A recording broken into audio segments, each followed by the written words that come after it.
The invention of the motor bus in 1905, there have been many innovations. Buses have evolved into more practical and efficient vehicles.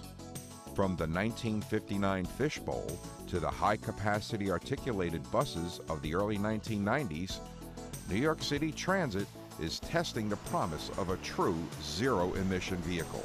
A bus so efficient it doesn't need any fuel. Being that the bus is electric, it's driven off of batteries, and the batteries power an electric motor. So there's no conventional engine and there's no transmission. The Transit Authority purchases 50 million gallons of diesel fuel a year. So if we have electric buses, we wouldn't be using any diesel.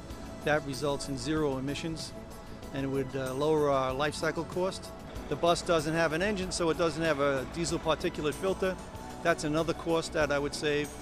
And the batteries are estimated to last the life of the bus 12 years. We currently have to change them every 6 years. That's another savings. In addition to being environmentally friendly, having no combustible engine parts cuts down on maintenance, saving time and money. Because we bring our buses in and inspect them, because the first thing that's due is an oil change. So on an average bus of 25,000 miles a year, we do 8 oil changes a year. This bus would have 0. That means I could extend the inspection interval to 4 inspections a year. That would cut the inspection cost in half. The secret to this green technology is something you will find in many households, only these are much bigger. The batteries on this bus is 3 packs. There's a pack over each wheel well in the front of the bus, and there's another pack in a tray that slides underneath the back of the bus. They're lithium ion phosphate batteries.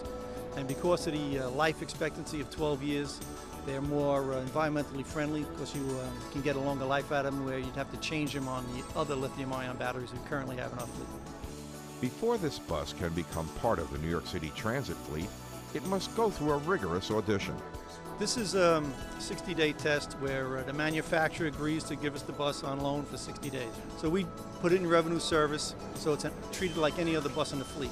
And we want to see how it behaves, what the customer feedback is, how the operators like it, how the maintenance people rate the bus, if it has any breakdowns, is there any items on the bus that we would like to include in our future orders, or is there items on the bus that we definitely would not like to have on any other buses.